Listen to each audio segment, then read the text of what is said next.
अच्छा जी, लास्ट में हम लोगों ने कल कल नहीं बल्कि लास्ट मीटिंग में हम लोगों ने सीखा था कि हम टैगलॉग पे किस तरह फाइल को इंपोर्ट करते हैं और किस तरह अपने वेल को अपलोड करते हैं और उसमें से डेटा सेट में से अपने वेरिएबल्स निकालते हैं। तो मैं एक दफ़ा दोबारा बता देता हूँ, जैसे कि ये हमारे पास ये प्रोजेक्ट ब्राउज़र है। हम यहाँ जाते थे और इंपोर्ट करते थे फाइल फाइल इंपोर्ट, यहाँ से डेटा सेट अपना यहाँ डालते थे और यहाँ वेल आ जाता। और वेल का ये डेटा सेट होता था और डेटा सेट के बाद ये सारे वेरिएबल्स होते थे जिसे हम लॉग्स कहते हैं। ठीक है, फिर हमने क्या क्या था, फिर हम लोगों ने आवाज़ आ रही है ना? हेलो? आवाज आ रही ठीक है। अच्छा, फिर हम लोगों ने क्या करा, सबको फैमिली असाइन की और सबकी यूनिट असाइन किए। उसके बाद हम लॉग्स को एक एक करके ट्रैक करके लेकर आते थे और हमने ये देखा कि जीआर को किस तरह पढ़ते थे और एसपीआर को किस तरह रीड करते हैं, कैलिपर को किस तरह रीड करते हैं, और इन सब के स्टैंडर्ड स्केल देखे थे। और इनका स्टैंडर्ड जो कलर यहाँ इस्तेमाल होता है वो सब चेंज किया था, जो कि हम प्रॉपर्टीज एडिटर में जाके करते थे। जैसे मुझे जी आर का चेंज करना है तो मैं इसकी डिस्प्ले ऑप्शन में जाके कलर चेंज कर देता था या स्केल चेंज कर देता था। ठीक है, आज से आगे बढ़ेंगे बात अब कि हमने ये भी बताया था कि पहले हम जी आर को, एस पी आर और कैलिपर को एक साथ रखते हैं, बाकी तीनों रजिस्ट्रिटी को एक साथ रखते हैं, बल्क डेंसिटी और न्यूट्रॉन पोरोसिटी और को साथ रखते हैं और सोनिक लॉग को अलग रखते हैं। ठीक है, फिर उसके बाद ये देखते हैं नीचे जाके रेस्पॉन्सेज आ रहे हैं या नहीं आ रहे, हमारे स्केल के अंदर आ रहे हैं या नहीं आ रहे, ये देखना बहुत ज़रूरी होता है। लास्ट टाइम मेरे पास एक डेटा था जिसके अंदर रेस्पॉन्स लॉग से बाहर थे, तो उसका मतलब ये होता है कि जो आपकी लेस फाइल होती है उसके अंदर कोई इशू है, या जो डेसिमल्स में नहीं है या वो परसेंटेज में गिवन है, तो आपको चेंज करना होता है। ठीक है, तो लेस फाइल को रीड करना ज़रूरी होता है, कहीं उसके अंदर एरर तो नहीं है। एक मिनट अगर ये वाली बात मैंने कलीजा भी बोली है। अच्छा, मैंने ये कहा कि इसमें ना एरर ये होता है बेसिकली, जैसे कि अगर मैं ये बात करूं कि मेरे पास बल्क डेंसिटी 1.95 से 2.95 का स्केल है। ठीक है, और जो रिकॉर्ड हुई है हमारे पास, टूल ने जो रिकॉर्ड की है वो रिकॉर्ड की है परसेंटेज में 19%, 29% की रेंज के अंदर। तो वो हमारा जो स्केल है वो है 1.95 से 2.95, तो वो इस रेंज में आएगा ही नहीं, क्योंकि 19 जो है वो 2 के बाद आता है ना। जैसे ये स्केल स्केल की रेंज है 1.95 से 2.95।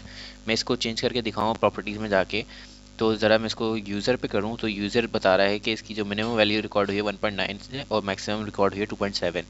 तो ये ये डेसिमल में रिकॉर्ड हुई है, लेकिन हमारे पास जो, अगर लेस फाइल के अंदर अगर ये इस स्केल की रेंज में नहीं है तो ये स्केल से बाहर चली जाएगी। तो हमें ये देखना होता है कि हमारे स्टैंडर्ड स्केल के अंदर वैल्यूज़ हैं या नहीं। अगर नहीं है तो फिर हमें लेस फाइल में जाके चेंज करनी पड़ती है। ठीक है। अच्छा लेट्स फाइल से लेट्स फाइल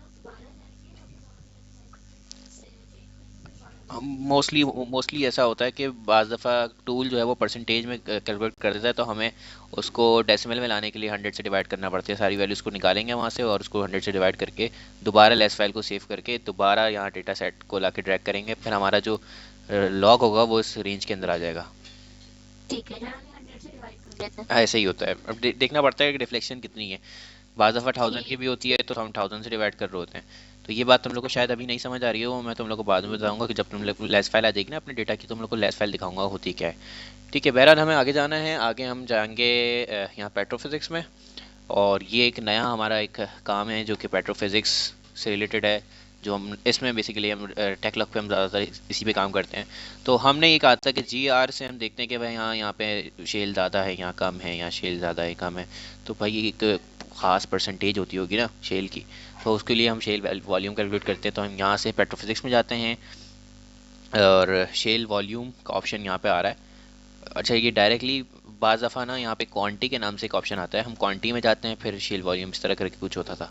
तो लेकिन यहाँ मुझे कोई क्वांटी का ऑप्शन दिख नहीं रहा। अगर तुम लोग के पास क्वांटी का ऑप्शन आ रहा है तो वहाँ जाके फिर शेल वॉल्यूम सेलेक्ट करना। ठीक है, शेल वॉल्यूम का ऑप्शन जाओ। शेल वॉल्यूम के ऑप्शन को सेलेक्ट करने के बाद आपके पास कौन सा लॉग जो आप सबसे बेहतर समझते हो कि होना चाहिए शेल शेल को कैलकुलेट करने के लिए, तो किसी को आइडिया है कि सबसे अच्छी शेल किस में कैलकुलेट की जा सकती है, किस लॉग में? Gamma ray, neutron, potassium theorem वाला लॉग, एसपी लॉग?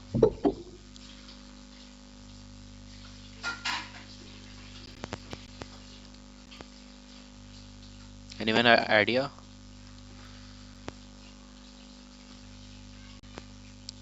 हेलो?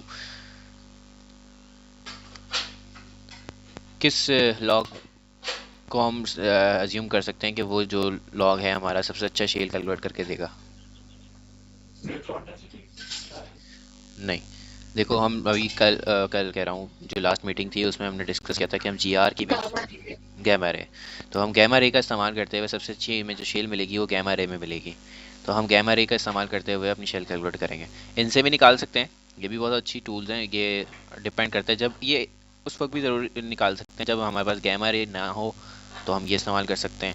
या गैमा रे अगर है तो, या उसकी रीडिंग सही नहीं आई, तब हम उसको कोरिलेट कराने के लिए इन दोनों को एक करा सकते हैं, इससे कैलकुलेट करते हैं। फिर हम फाइनल, ये फाइनल का ऑप्शन दिख रहा है, हम चाहें तो इन सब से निकाल के फाइनल भी निकाल सकते हैं कि फाइनली की शेल कितनी हमारे पास है।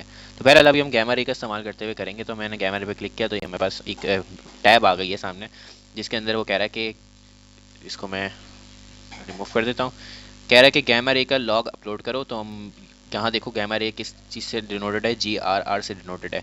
तो ये मैं चाहूँगा अपने वेरिएबल्स पे क्लिक किया, यहाँ से मैं अपना GRR सेलेक्ट करूँगा और गैमा रे पे क्लिक कर दूँगा, ठीक है। और मैं यहाँ क्या करूँगा, उसको क्रिएट। देन जब मैं क्रिएट करूँगा तो वो कह रहा है, एक नई विंडो आ जाती है सामने मेरे पास, जो कि वर्क फ्लो विंडो है।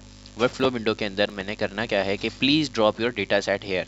अब मुझे कोई बताए जो डेटा सेट है वो क्या है, इसमें डेटा सेट है क्या, मैं क्या चीज़ उठा के यहाँ ड्रैग करूँ, इसको या इसको, ने वाले को। तो बेसिकली डेटा सेट हमारा ये है और ये वैल है। तो मैं डेटा सेट को उठाऊंगा और यहाँ पे ड्रॉप कर दूंगा इसको। तो ये बेसिकली मेरा डेटा सेट ड्रॉप हो गया है। अब मैंने करना क्या है, अब हमने हमने ये करना है कि GR शेल की जो है वो हाईएस्ट वैल्यू और लोएस्ट वैल्यू डिफाइन करनी होती है। यहाँ जाएंगे, हमारे पास ये तीन ऑप्शन आ रहे हैं, जोनेशन और पैरामीटर। देखो इनपुट के अंदर क्या हुआ है, बेसिकली वैल का नाम आ गया, डेटा सेट का नाम आ गया, और जो आपने लॉग डाला है गैमा रे वो आ गई है। उसके बाद जोनेशन में आ जाओ, तो जोनेशन में पूछ रहा है कि ये वैल का नाम आ गया, ठीक है। जोनेशन में ऑल, अब ये जोन ऑल जो है वो बेसिकली क्या है कि आप जो चाह रहे हो कि पूरे के पूरे लॉग का निकालना चाह रहे हो, जीरो जीरो से लेके 12,000 अगर है डेप, तो आप पूरे का निकालना चाह रहे हो तो यहाँ ऑल आएगा। नहीं तो अगर आपको कोई स्पेसिफिक जगह का चाहिए तो आपको यहाँ से टॉप और बॉटम चेंज करने होंगे। यानी कि मैं चाह रहा हूँ कि भाई मुझे वॉल्यूम ऑफ शेल कैलकुलेट करना है सिर्फ और सिर्फ 7 से 8 हज़ार की डेप्थ पे, तो मैं यहाँ जो है उसका टॉप रखूँगा 7,000 और बॉटम रखूँगा 8,000, ठीक है। तो ये मेरे अपने जो है वो फर्दर डिटेल वर्क के लिए हो सकता है काम। लेकिन बहरहाल मैं अभी इस पूरे के पूरे लॉक का निकालना चाह रहा हूँ, तो मैं यहाँ जोनेशन ऑल को कुछ नहीं करूँगा, यहाँ से पैरामीटर्स में जाऊँगा। अब ये चीज़ बहुत ज़रूरी है। तुम लोग को लास्ट टाइम मैंने याद करो पेट्रोफिजिक्स की जो, जिसमें यूईपी वाली जो प्रेजेंटेशन थी, उसमें मैंने तुम लोग को बताया था कि वॉल्यूम ऑफ शेल में निकालते हुए एक फॉर्मूला था जिसके अंदर GR लो वैसेस मैक्सिमम और मिनिमम की वैल्यू रखे होते थे। याद है किसी को फॉर्मूला? तो उसमें हम जी आर की मैं GR मैक्स और GR मिनिमम देखते थे। तो अब ये बेसिकली मैट्रिक्स और शेल लिखा हुआ है यहाँ पे, वही मैक्सिमम मिनिमम को इन्होंने मैट्रिक्स और शेल के नाम से डिनोट किया है। तो कोई मुझे बता सकता है कि मैक्सिमम और मिनिमम कौन सा हो सकता है इसमें से, ये मैक्सिमम कहलाएगा या ये मैक्सिमम कहलाएगा? किसी को अंदाजा हो तुक्का मार दो।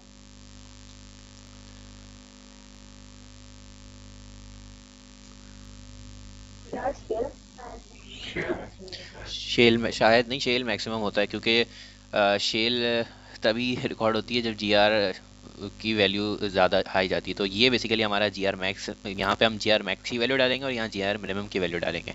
तो अब ये मिनिमम मैक्स मिलेगा कैसे, यहाँ तो ये जनरल डाला हुआ है 10 और 100। तो हमें अपने लॉग में जाना है, इसको मैं यहाँ से कर रहा हूँ छोटा, और इसको छोटा करके साइड में लगा रहा हूँ, ऐसे करके लगा रहा हूँ ताकि मेरा काम आसान हो। जिसको मैंने बंद कर दिया तो मुझे दोबारा बनाना पड़ जाएगा। अब यहाँ से मैं जो है ना पूरे लॉग के अंदर जो है वो मैं क्या करूँगा, इस तरह रीड करूँगा कि जो है मेरे पास मिनिमम वैल्यू क्या आई है और मैक्सिमम वैल्यू क्या आई है। तो मैं इसको कर देता हूँ छोटा, और यहाँ देखो ज़रा, ये देख रहे हो हाई पीक। तो ये हाई पीक बेसिकली हो सकती है हमारी GR मैक्स, लेकिन हम हाई पीक को कभी कंसिडर नहीं करते, ठीक है।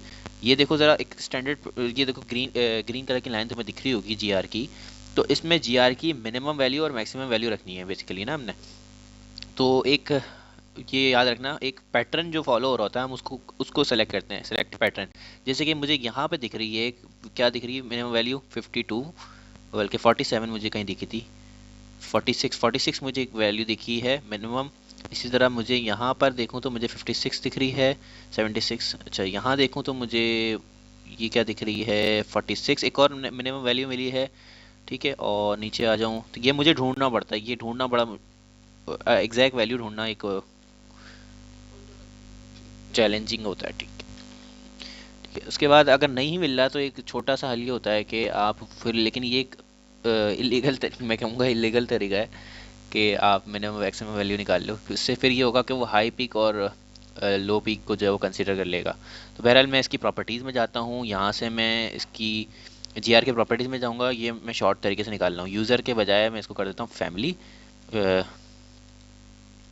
वेरिएबल। वेरिएबल बता रहा है, मैंने इसको वेरिएबल करा तो वेरिएबल बता रहा है कि इसकी जो लोअर लिमिट की जो सबसे लोएस्ट वैल्यू आई है वो 20 आई है, और जो हाई वैल्यू आई है वो 401 रिकॉर्ड हुई है। तो बहरहाल मैं आप लोग को समझाने के लिए 401 डाल रहा हूँ और 20 डाल रहा हूँ, लेकिन ऐसा हम करते नहीं हैं। हम करते ये हैं कि हम, बल्कि मैं करके ही दिखा देता हूँ। एक जो लोएस्ट वैल्यू तो मैं 20 कंसिडर कर रहा हूँ, 20 मैं लोएस्ट डालूंगा वहाँ पे, और हाईएस्ट मैं एक निकाल लेता हूँ। हाईएस्ट, ये हाईएस्ट, इधर हाईएस्ट हम ढूंढते हैं। यहाँ जाओ, हाईएस्ट वैल्यू, इस पीछे चल रहा है शेल। अच्छा ये इस पे चला गया है, इसको तो हम स्टैंडर्ड पे लाना पड़ेगा पहले। इसको ले आए यूज़र पे। ठीक है, 28। अब मुझे देखनी पड़ेगी, ढूंढनी पड़ेगी हाईएस्ट वैल्यू। इस तरफ मुझे कहीं मिल रही है एक, ये मुझे ये मिल रही है, लेकिन ये हाई पीक है तो इसको हम तो स्किप करेंगे। इसके हाँ ये नीचे आखिर में मिल रही है। ठीक है, यहाँ देखो ये एक पीक मिल रही है मुझे, ये इसकी वैल्यू क्या है, समथिंग सो ऑन। मैं इसको, यहाँ पे एक टूल होती है जिसके हम थ्रू हम रीड कर रहे होते हैं चीज़ों को, वही है। ठीक है, यहाँ मुझे ये जो हाई पीक दिख रही है इसको मैं कंसिडर करता हूँ तो मेरे पास ये आ रही है 198। यहाँ देखो एक और आ रही है जिसको हम कह रहे हैं ये वाली ये आ रही 210। ठीक है, तो बहरहाल मैं 198 रख रहा हूँ, सही। ठीक है, एक मैंने मिनिमम वैल्यू मुझे क्या मिली, मिनिमम वैल्यू मुझे मिली, इसको नीचे ले आओ, इसको छोटा कर दो, volume shell volume gamma ray select किया, मैंने जी आर सेलेक्ट किया, क्रिएट किया। ठीक है, क्रिएट करूँगा तो मेरे पास ये क्रिएट हो जाएगा। इसको मैं बंद करूँ तो मेरे पास ये आ जाएगा। अच्छा ये डबल क्रिएट हो गया क्योंकि मैं 2 दफ़ा पहले ही बनाया था, एक मैं हटा रहा हूँ यहाँ से। ठीक है, मैंने क्या करना था, पैरामीटर्स में गया, यहाँ जी आर मैट्रिक्स, मैट्रिक्स में मिनिमम वैल्यू आती है। ठीक है, मैट्रिक्स की बात हो रही है, और शेल में मैक्सिमम वैल्यू आती है। तो मैं मिसाल के तौर पे मैं यहाँ रख रहा हूँ 190। ठीक है, लेकिन इसको प्रिसाइजली हमें देखना होता है कि आपके जो लॉग के अंदर है एक ट्रेंड क्या है मैक्सिमम मिनिमम का। ठीक है, डिस्प्ले।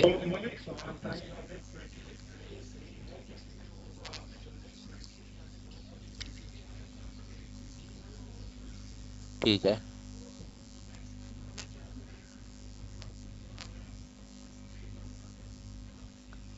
ठीक है। देखो अब्दुल्ला, बहुत प्यारा क्वेश्चन है तुम्हारा। इसमें बेसिकली देखो हाई पीक क्यों आती है, हाई पीक उस वजह से आती है, तो ज़रा एक चीज़ याद रखना कि शेल जो होती है, यानी कि उसके अंदर जो होता है वो होते हैं रेडियो एक्टिव एलिमेंट्स। तो रेडियो एक्टिव एलिमेंट्स कौन कौन से होते हैं मैं तुम्हें नाम बताता चलूँ। थोरियम, ठीक है, इसके अलावा और भी जैसे कि यूरेनियम, यूरेनियम होता है, और भी होते हैं। थोरियम, यूरेनियम, ये सब मोस्टली शेल के अंदर मिलते हैं। तो किसी जोन में अगर ये आ गई ना, थोरियम और यूरेनियम, तो वो जो है वो इतनी हाई पीक चली जाएगी, क्योंकि जीआर बेसिकली आपका उस पर काम करता है ना, नेचुरल रेडियो एक्टिविटी पे। तो अगर रेडियो एक्टिविटी इतनी ज़्यादा हाई बढ़ जाएगी तो इसका मतलब यहाँ पे कोई रेडियो एक्टिव मिनरल्स हैं जिसकी वजह से जीआर का ट्रेंड बहुत ज़्यादा आगे चला जाता है। तो हम एक सिंगल हाई पीक को कभी कंसिडर नहीं करते। 401 बहुत ज़्यादा वैल्यू होती है। हमारा जो स्टैंडर्ड स्केल होता है वो 0 से लेकर 150 तक होता है। जो नॉर्मल हमारी रॉक्स होती है ना, शेल हो या सैंड हो, कोई भी, तो उसका एक स्टैंडर्ड स्केल होता है, तो हम उस स्टैंडर्ड स्केल के मुताबिक रख रहे होते हैं। तो बहरहाल ये जो मैंने सेलेक्ट किया तुम लोग को बताने के लिए किया, ये पूरी डिटेलिंग होती है जब तुम लोग डेटा आएगा होगा ना, तुम लोग के साथ में ये काम करवा रहे हैं तो तुम लोग को बताऊँगा रीड कैसे करें। ठीक है, बहरहाल यहाँ पे 3 ऑप्शन हैं, समझ आ गया ना क्या बताना।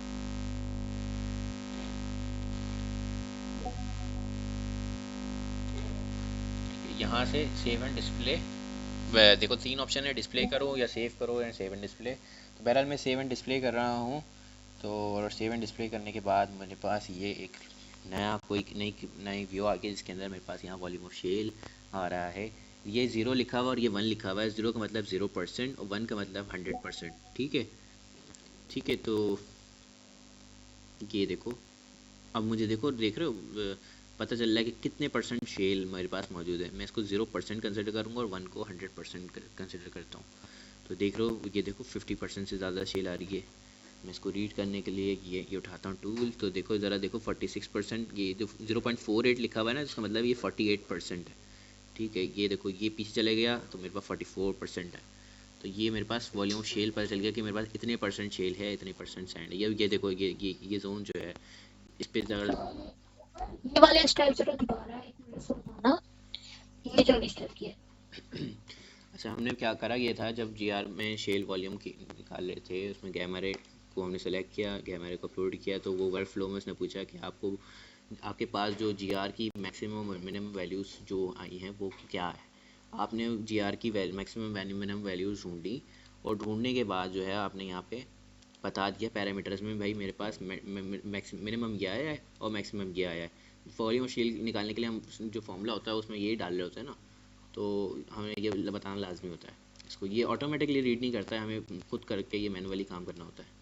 तो ये थोड़ा सा टिपिकल होता है ढूंढना मिनिमम और मैक्सिमम वैल्यू। ठीक है, ये आप ढूंढ के डालेंगे और सेव एंड डिस्प्ले करेंगे। उसके बाद जब सेव एंड डिस्प्ले करेंगे तो हमारे पास ये एक टैब बन के आ जाएगी लॉक की। ये मेरे पास शायद यहाँ बनी हुई, ये इस तरह बन के आ जाएगा, जो कि बता रहा है कि ये आपने जी आर लिया था, ये वो आपका लिया हुआ जी आर है, और उसकी जी आर की मदद से बना हुआ ये वॉल्यूम ऑफ शेल जो कि कैलकुलेट किया है आपने जी आर की बेस पे। अगर मैं अपना वॉल्यूम ऑफ शेल इसकी इसकी बेस पे कैलकुलेट करूँ न्यूट्रॉन डेंसिटी की बेस पे, तो न्यूट्रॉन डेंसिटी की बेस पे जैसे न्यूट्रॉन, ये रहा न्यूट्रॉन लॉग, तो मैं न्यूट्रॉन लॉग की बेस पे लूँगा, बट डेंसिटी मेरे को दोनों डालनी पड़ेंगी। तो बहरहाल मुझे जी आर की बेस पे निकालना होता है। तो ये देखें, ये ज़ीरो लिखा हुआ है तो मैं इसको 0%, 1 लिखा हुआ तो 100%। ठीक है, आगे चलूँ तो मेरे पास वॉल्यूम ऑफ शेल कैलकुलेट हो गई। तो मैं ज़रा प्रोजेक्ट ब्राउज़र में जाके देखूँ तो ये वॉल्यूम ऑफ शेल कैलकुलेट हो चुकी है, देखो। ठीक है, वॉल्यूम ऑफ शेल देखो यहाँ पे आ गई क्योंकि मैंने सेव किया था प्रोजेक्ट ब्राउज़र में जाके।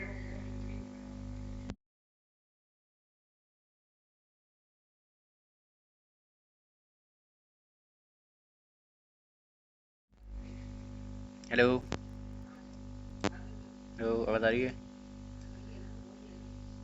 Hello, hello. अच्छा, ठीक है। देखो वॉल्यूम शेल कैलकुलेट हो गया है। अब हमें वॉल्यूम शेल जो है ना रीड करना होता है पूरे लॉग के अंदर कि 10% कहाँ है, 20% कहाँ है, 100% कहाँ है। ठीक है, तो हमें हमारी रिक्वायरमेंट क्या होती है एक रिजर्वायर ढूंढने के लिए कि वॉल्यूम ऑफ शेल जो है हमारे पास कम से कम हो। तो ये देखो कम से कम का मतलब ये है कि देखो कितने परसेंट आ रहा है शेल, 11% शेल आ रही है यहाँ पे। ठीक है, यहाँ देखो शेल कितनी आ रही है, यहाँ आ रही है 34%। 0.34 का मतलब 34%। ठीक है, ये रीड करना होता है, ये पूरे जो है वाइल के अंदर रीड करना होता है। ठीक है, इसी तरह ये हमने निकाला वॉल्यूम ऑफ शेल, इसको निकाल के हमने सेव कर दिया है। ये ऑटोमेटिकली सेव हो गया है, चाहो तो इसको बंद कर दो और सेव करना चाहो सेव वर्ड फ्लो को सेव कर दो किसी भी नाम से। जैसे कि मैं इसको कह देता हूँ कि V S H word flow. ठीक है, ये वॉल्यूम ऑफ शेल का वर्ड फ्लो है, तो ये वर्ड फ्लो का जो है मेरा टैब है, इसमें जाके सेव हो जाएगा। तो देखो यहाँ पे अगर मैं दिखाऊँ तो यहाँ सेव हो चुका होगा, ये सेव हो चुका है प्रोजेक्ट ब्राउज़र के अंदर। ठीक है, तो बहरहाल मैं इसको कर रहा हूँ मिनिमाइज, अपने इसमें जा रहा हूँ लॉग पे। ये आ गया, मैं वापस अपने जो हमने लॉग्स अपलोड किए थे, अब मैं करूँगा क्या, जो मैंने वॉल्यूम शेल बनाया है इसको मैं अपलोड कर दूँगा सामने। तो मुझे ये पता चल रहा है कि वॉल्यूम शेल कितने परसेंट है, कितने परसेंट नहीं है, और लॉग का क्या रिस्पॉन्स है। ठीक है, अगली चीज़ हमें जो बहुत ज़्यादा ज़रूरी है वो है पोरोसिटी कितनी है। पोरोसिटी निकालनी है। पोरोसिटी निकालने के लिए हम यहाँ ये वापसी जाते हैं पेट्रोफिजिक्स में, पोरोसिटी एंड सैचुरेशन। उसके बाद पोरोसिटी का ऑप्शन आता है, यहाँ से हम लेते हैं इफेक्टिव पोरोसिटी। हमें चाहिए इफेक्टिव पोरोसिटी, ना कि टोटल पोरोसिटी, ना कि अदर पोरोसिटी। जब हमें ज़रूरत पड़ेगी तो हम निकालेंगे। अब ये इफेक्टिव पोरोसिटी के बारे में मैंने लास्ट टाइम भी मैंने तुमको बहुत बताया था कि इफेक्टिव पोरोसिटी वो पोरोसिटी होती है जिसमें पोर्स इंटरकनेक्टेड हो और फ्लूइड जो है वो वहाँ से पास हो जाए। फ्लूइड पास हो रहा है तो वो पोरोसिटी इफेक्टिव है, तो हमें वो वाली पोरोसिटी चाहिए।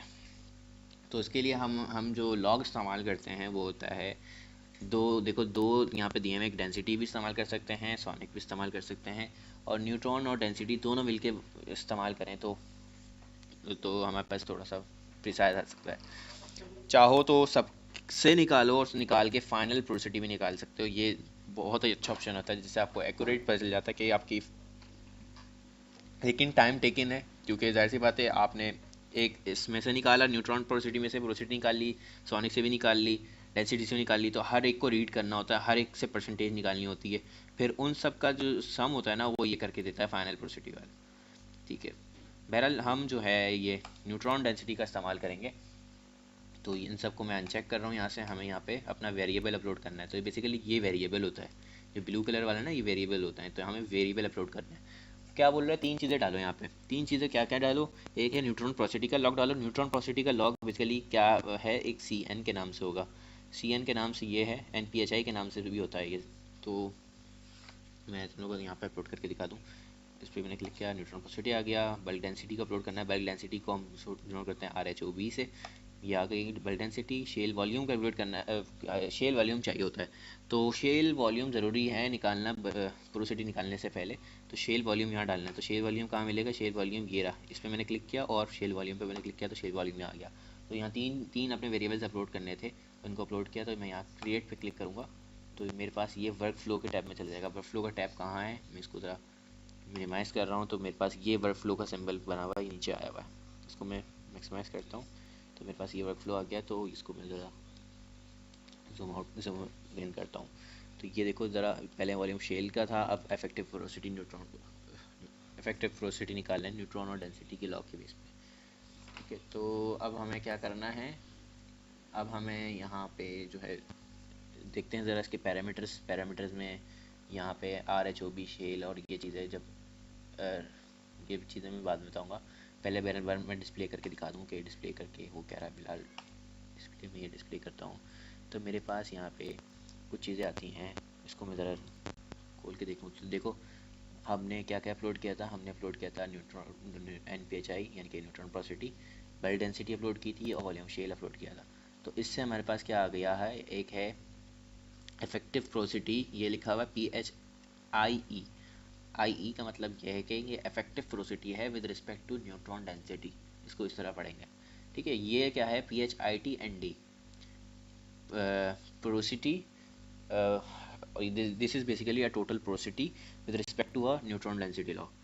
सही है, और एक एडिशनल चीज़ यहाँ पे रोमा करके नाम से आ जाती है। बहरहाल इसका मैंने तो अभी तक तो कोई काम नहीं देखा, लेकिन हमें हमें जो काम है ना वो बेसिकली इन दो से है, फाई एन डी और टोटल। हमें हमें इफेक्टिव पोरोसिटी निकालनी है ना, तो ये बेसिकली और फर्दर स्टडीज़ के लिए चीज़ें आ जाती हैं टेक्स्ट लॉ के अंदर। तो बहरहाल जब हम मुझे इसके बारे में पता चल जाएगा तो मैं आप लोग को बताऊँगा कि इन दोनों का इस्तेमाल क्या होता है। तो ये देखो प्रोजेक्ट ब्राउज़र में सेव नहीं हुई है, ये अभी सेव नहीं हुई है, क्योंकि मैंने सिर्फ डिस्प्ले पे क्लिक किया था।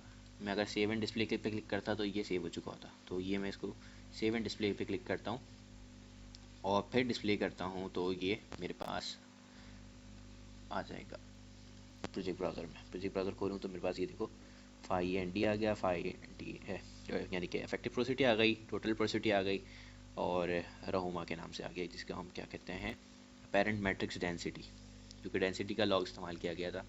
ठीक है, और यहाँ पे क्या लिखा हुआ है, पोरोसिटी अनक्लिप्ड, और यहाँ जो है बेसिकली टोटल पोरोसिटी और ये इफेक्टिव पोरोसिटी है। ठीक है, तो अब बेसिकली मुझे करना ये है कि मैं जो है वो अपने लॉग, जो मेरे पास जो मेरे टैब है जिसमें मैं लॉग्स दिखा रहा हूँ, उन लॉग्स को खोलता हूँ ज़रा। शायद आई थिंक ये है, नहीं ये नहीं है बल्कि ये वाला है। ठीक है, मैंने यहाँ वॉल्यूम ऑफ शेल निकाला, वॉल्यूम शेल निकाल के पढ़ लिया कि कितने परसेंट शेल आ रही है, कितने परसेंट शेल नहीं आ रही, कहाँ आ रही है। मैं चाहूँ तो यहाँ जोन मार्क कर सकता हूँ, लेकिन मैंने यहाँ जोन नहीं मार्क करने, मैं जा रहा हूँ वापस, जो कि मैंने इफेक्टिव पोरोसिटी निकाली है उसको भी लेकर आऊँगा और यहाँ डाल दूँगा।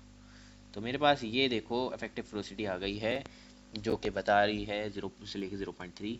तो मुझे इसका स्केल चेंज करना है ताकि मैं इसको पढ़ने में मेरी आसानी हो जाए कि ये 0 है तो यहाँ 1 हो, या 1 यहाँ है तो 0 हो। तो मैं इसका स्केल चेंज करूँगा, F4 दबा के इसकी प्रॉपर्टीज़ में किया। ठीक है, इसकी प्रॉपर्टीज़ में स्केल चेंज करना है, तो ये देखो इसका स्केल यहाँ क्या है, फैमिली सेलेक्ट हुआ है, तो फैमिली से हटा के मैं इसको कर रहा हूँ यूज़र के बाद इसको मैं कर रहा हूँ 1 और इसको कर रहा हूँ 0। 1 और 0 करना किससे ये आसानी होती है कि आपको 100% और 0% का अंदाज़ा हो जाता है। ठीक है, तो 0 यहाँ है, 1 यहाँ है, तो अगर मुझे इस तरह पढ़ना है तो मैं इसको इन्वर्टेड पे करूँगा तो ये 0 इधर आ जाएगा और 1 इधर आ जाएगा। ठीक है, इसको मैं यहाँ से बंद कर रहा हूँ। अब मैं ज़रा रीड करता हूँ तो मुझे ये पता चल जाएगा पोरोसिटी कितने % है मेरे इस लॉक के अंदर।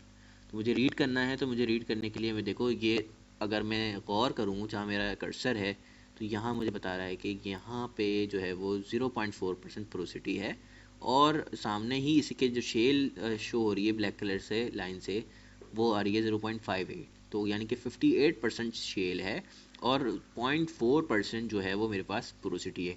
इसी तरह मैं थोड़ी सी नीचे जाऊँ तो ये हाई पीक मुझे दिख रही है, जो कि मुझे इंडिकेट कर रही है कि यहाँ पे 52% शेल है, और इसके सामने जो इफेक्टिव पोरोसिटी आ रही है वो बेसिकली 2.7% है। ठीक है, इसी तरह मैं नीचे जा रहा हूँ तो मुझे ना ये मैं अभी रीड करना बता रहा हूँ कि रीड कैसे करते हैं चीज़ों को, जो कि यही सबसे ज़्यादा इंपॉर्टेंट यहाँ पे इस टेक लॉक के अंदर होता है। तो ज़रा इसको देखो, ये एक मेरे पास हाई पिक आई है जिसको मैं कंसिडर कर रहा हूँ कि ये 41% शेल है, और 27 सॉरी क्या है, हाँ 27 नहीं 2.7% मेरे पास ये क्या है, इसकी इफेक्टिव पोरोसिटी है। ठीक है, तो इस तरह मैं ना चीज़ों को रीड कर रहा होता हूँ। ठीक है, अब नीचे आ जाओ, नीचे आ जाओ, तो नीचे देखो ज़रा, मुझे कहीं भी जो है वो 2% 4% से ज़्यादा अभी तक मुझे कहीं पोरोसिटी यहाँ नहीं दिखी। यहाँ देखूँ तो मुझे एक हाई पिक मिल रही है, तो जो कि बेसिकली 2.5% मिली है एक पोरोसिटी। यहाँ देखूँ तो ये एक हाई पिक मिली है 2.6% है, ये है 2.5%। चीज़ें समझ आ रही हैं? हेलो, आ रही है? आ रही हैं, अच्छा। देखो यहाँ देखो शेल कम हो गई है, शेल कितने परसेंट हो गई है, 13% शेल हो गई है, 14% शेल हो गई है, और पोरोसिटी जो है वो बेसिकली 1.6% है। तो अब इसको जो है बेसिकली क्या कंसिडर कर सकता है, अभी मैं इसको कोई नाम नहीं दे सकता कि ये सैंड है या लाइमस्टोन है, क्योंकि शेल शेल कम हो गई है, तो इसका मतलब यहाँ पे शेल कम है और दूसरे कंटेंट ज़्यादा हो सकते हैं, लाइमस्टोन और वो। तो इसके सामने अगर ट्रेंड देखूँ तो सोनिक जो बड़ा अच्छा 73 पे चल रहा है, और इसके सामने अगर मैं ये कंसिडर करूँ, ज़रा गौर से देखना कि ये जो मेरे पास है न्यूट्रॉन पोरोसिटी और वेल डेंसिटी, इसके दरमियान जो है वो, और से देखो तो कर्व जो है वो आपस में वो कर रहे हैं एक दूसरे को। तो यहाँ पे एक गैप भी बनता हुआ मुझे दिख रहा है, क्योंकि शेल भी कम हो गई है और यहाँ पे गैप आ रहा है। मैंने तुम लोग को बताया था जितना बड़ा ये गैप होगा, जो हम कंसिडर करते हैं यहाँ पे गैस है और ऑयल समथिंग जो भी है। बहरहाल यहाँ पे मुझे देखो, मुझे एक हाई पीक भी दिख रही है। मुझे ऐसा लग रहा है ये न्यूट्रॉन पोरोसिटी का स्केल सही नहीं है, जिसकी वजह से थोड़ी सी कन्फ्यूजन है यहाँ पे। तो मैं चेक करूँगा डेटा में शायद इशू ना हो कोई। ठीक है, ये देखो मुझे रेजिस्टिविटी का लॉग भी देखूँ अगर, तो रेजिस्टिविटी का लॉग भी बता रहा है कि यहाँ रेजिस्टिविटी जो है वो ज़्यादा जा रही है, और परमिएबल जोन भी है ये। और गैमा रे को देखूँ अगर, तो गैमा रे बता रहा है कि देखो तुम्हारा गैमा रे है 48%। और अगर मैं एस पी आर देखूँ, पोटेंशियल लॉग, और सामने जो है हमारे पास कैलिपर लॉग को देखूँ, तो कैलिपर लॉग भी बता रहा है कि यहाँ पे कोई ख़ास इरोजन नहीं हुई है। यहाँ देखो ज़रा, अगर तुम परमेबल जोन, यहाँ मुझे परमेबल जोन भी दिख रहा है, और साथ साथ रेजिस्टिविटी भी हाई जा रही है, भले वो मीडियम रेजिस्टिविटी हो, शैलो रेजिस्टिविटी हो या डीप रेजिस्टिविटी हो, सब हाई जा रही हैं। उसके साथ मैं ये मुझे ये डेटा में इशू है, नहीं तो यहाँ पे ज़रूरी ये होता कि ये दोनों आपस में ओवरले कर रहे होते एक दूसरे को, क्योंकि यहाँ पे कोई ऐसा जोन है या हाइड्रोकार्बन जोन है या हाइड्रोकार्बन जोन है, क्योंकि ये रेजिस्टिविटी हाई जा रही है, और यहाँ पे जो है परमेबल जोन भी है ये। ठीक है, और अगर इसके सामने देखूँ, इसी के बिल्कुल फ्रंट पे देखूँ सामने, मैंने कर्सर को यहीं छोड़ दिया, मैं सिर्फ रीडिंग्स पढ़ रहा हूँ। ठीक है, रीडिंग्स में अगर पढ़ूँ तो सोनिक लॉग जो है वो बेसिकली जो है इसकी रीडिंग आई है 58%। 58 आ रही है, परसेंट की बात नहीं कर रहा, ये यूएस अपॉन एफ है इसका यूनिट। और अगर मैं इसको रीड करूँ तो 58 आई है एज़ कम्पेयर टू 240 जो इसका मैक्सिमम स्केल है। इसका मतलब ये कि सोनिक जो है वो वापस आ गया है जल्दी। और सामने अगर इसके शेल कैलकुलेट करूँ तो शेल जो है बेसिकली 18% शेल आ रही है, और जो प्रोसिटी है वो प्रोसिटी थोड़ी कम इसके अंदर आ रही है, 0.7% के करीब जो इसकी प्रोसिटी आ रही है। तो हम जो है बेसिकली, अभी मैं इसको जोन मार्क नहीं करूँगा, जोन मार्क करने के लिए कुछ कंडीशंस होती हैं जिसमें हम शेल देखते हैं कि मिसाल के तौर पे देख रहे हो, अगर शेल यहाँ 14% है तो मैं ये बोलूँगा हाँ मेरे पास ये एक जोन हो सकता है, लेकिन मैं सामने उसके इफेक्टिव प्रोसिटी भी देखूंगा कि इफेक्टिव प्रोसिटी कहीं जो है वो 2% से कम तो नहीं आ रही है। अगर 2% से कम आ रही है तो मैं उसको जोन कंसिडर नहीं करूँगा, भले शेल कम ही क्यों ना हो। ठीक है, जब एक जगह इफेक्टिव प्रोसिटी है ही नहीं, वहाँ से ऑयल या गैस जो भी कुछ है या पानी जो भी है, अगर वो वहाँ से पास आउट हो ही नहीं सकता, तो मुझे उसको जोन मार्क करने का फ़ायदा ही नहीं है, क्योंकि इफेक्टिव प्रोसिटी बता रही है कि वो 1.6% है या 2% है, तो हम उसको कंसिडर नहीं करते। हम 2% या 4% से ज़्यादा कंसिडर करते हैं।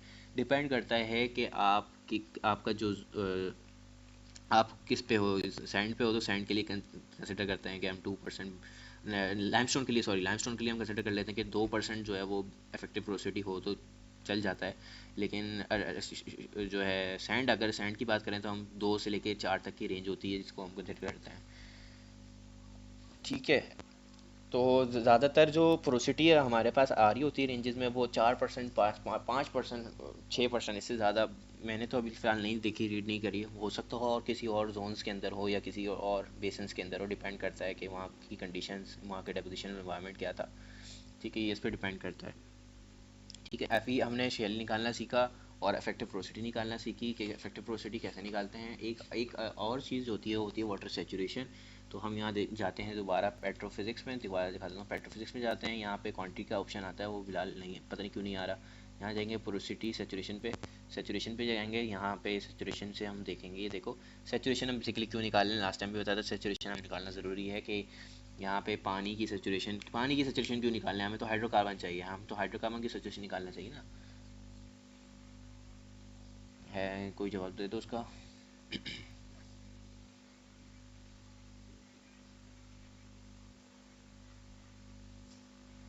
हेलो।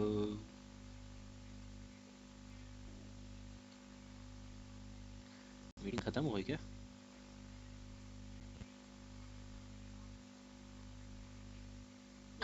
हाइड्रोकार्बन हाइड्रोकार्बन सैचुरेशन निकालने के लिए आपकी जो वैल्यू होती है उसको माइनस करके आपको पता चलता है कि आपके पास कितने परसेंट वाटर है सैचुरेशन में, कितने परसेंट हाइड्रोकार्बन है, तो इससे वाटर सैचुरेशन सॉल्व हो सकता ठीक है। अच्छा, हाइड्रोकार्बन सेचुरेशन निकालने के लिए कोई भी ऐसा टूल नहीं है जो कि हाइड्रोकार्बन सेचुरेशन बता दे कि नीचे हाइड्रोकार्बन की सेचुरेशन इतनी है। कोई भी टूल होगा ना, वो उसकी नीचे फॉर्मेशन की कंडक्टिविटी या रेजिस्टिविटी पे काम करेगा। कंडक्टिविटी रेजिस्टिविटी हमें ये बताएगी कि पानी के अंदर करंट पास हो रहा है या नहीं हो रहा। ठीक है, हाइड्रोकार्बन रेजिस्टिव होता है, जिसकी वजह से हम नोट करते हैं कि रेजिस्टिविटी जो है वो ज़्यादा होनी चाहिए। पानी की सेचुरेशन निकल जाती है टूल रेजिस्टिविटी का टूल इस्तेमाल करते हुए, या और जो है हमारे पास लॉग्स होते हैं, हम उसके थ्रू पानी की सेचुरेशन निकाल सकते हैं कि इतने परसेंट पानी है। तो फिर एक जहन में एक सवाल आता है कि अगर इतने परसेंट पानी है, तो जाहिर सी बात है 100% में से अगर 20% पानी निकल रहा है, अगर मेरे पास एक वैल्यू आती है 20%, सेचुरेशन वाटर की वैल्यू 20% आ रही है, तो उसका मतलब 80% तो बाकी है ना कुछ, इसका मतलब 20% पानी है तो 80% कुछ और है। तो 80% पे हम लकब लगा देते हैं, 80% जो है वो हाइड्रोकार्बन है। तो ये बेसिकली फॉर्मूला होता है, 100 में से जो भी वाटर सेचुरेशन की वैल्यू आ जाए हम उसको माइनस करा देते हैं, तो हमारे पास क्या आता है, हाइड्रोकार्बन सेचुरेशन। तो बहरहाल इस पे बहस हम पहले भी कर चुके हैं, हम करेंगे सेचुरेशन ऑफ वाटर पे काम। तो हम यहाँ पे कौन सा जो है इस्तेमाल करेंगे, effective porosity saturation Indonesia method इस्तेमाल करते हैं मेनली। अब ये डिपेंड करता है कि आप कौन सा इस्तेमाल करना चाहो, लेकिन मैंने अभी तक जितना भी इस्तेमाल किया इंडोनेशियन मेथड इस्तेमाल किए। इसके डिफरेंट फार्मूला होते हैं। ये बेसिकली सॉफ्टवेयर के अंदर ऑटोमेटिक जनरेटेड फार्मूलाज होते हैं। ये जो लिखा हुआ है ना, इंडोनेशिया टोटल शेल सेमेंडॉक्स और समथिंग, ये बेसिकली फार्मूलाज हैं। जैसे कि अभी हमने शेल निकाली थी गैमा रे के थ्रू, तो हमें, मैंने अभी तुम लोगों को बताया था मैक्सिमम मिनिमम का फार्मूला याद करो, पहले बताया था, तो एक फार्मूला बताया था, लेकिन यहाँ पे कहीं फार्मूला नहीं आ रहा। ये बेसिकली फार्मूला के ऊपर बेस बना हुआ है। हम यहाँ पे इंडोनेशिया मेथड इस्तेमाल कर रहे हैं सेचुरेशन ऑफ वाटर। इसको मैंने क्लिक किया, तो मुझसे क्या क्या चीज़ें मांग रहा है, मुझसे मांग रहा है कि फॉर्मेशन की रेजिस्टिविटी डालो, इफेक्टिव पोरोसिटी जो आपने निकाली है वो दो मुझे, और शेल वॉल्यूम दो मुझे। तो मुझे मजबूरन देना पड़ेगा क्योंकि मुझे सेचुरेशन ऑफ वाटर चाहिए। तो मैं फॉर्मेशन की रेजिस्टिविटी सेलेक्ट करूँगा। फॉर्मेशन की रेजिस्टिविटी यहाँ पे मेरे पास किस लॉग को मैं कंसिडर करूँ कि सबसे अच्छी मुझे, मेरे लिए कौन सा बेस्ट होगा, रेजिस्टिविटी का कौन सा लॉग। 3 है यहाँ पे, RFOC, RILM, ठीक है, RILD, कौन सा मैं कंसिडर करूँ। जो मुझे ओरिजिनल फॉर्मेशन की रेजिस्टिविटी निकाल के दे, ना कि वेल के नियर बाय कहीं की। मैं कंसिडर करूँगा डीप रेजिस्टिविटी का लॉग RILD, जो कि मुझे डीप तक की पेनिट्रेशन देता है, तो मैं कंसिडर करूँगा डीप रेजिस्टिविटी को। ठीक है, इफेक्टिव पोरोसिटी जो मैंने अभी निकाली है वो यहाँ पे देखो आ रही है PHI के नाम से। ND का मतलब न्यूट्रॉन डेंसिटी का आपने इस्तेमाल किया है, तो ये इफेक्टिव पोरोसिटी मैंने यहाँ डाली। और शेल वॉल्यूम जो हमने निकाला था वो यहाँ पे VSHGR के नाम से आ रहा है, जो कि हमने बनाया है। ये पहले लॉग ग्रेड या डेटा के अंदर नहीं था। ठीक है, शेल वॉल्यूम ये क्रिएट किया। सो अब देखो ये गायब हो गया, कहाँ गया, और मिल नहीं रहा मुझे। सो बेसिकली ये छुप गया इस वर्क फ्लो के अंदर। ठीक है, वर्क फ्लो के अंदर ये आ गया सेचुरेशन इंडोनेशिया। ठीक है, अब यहाँ पर मैंने करना क्या है, यहाँ मैंने करना ये है कि हम जो है वो कट ऑफ वगैरह लगाते थे। हेलो हेलो, कोई कुछ कह रहा है?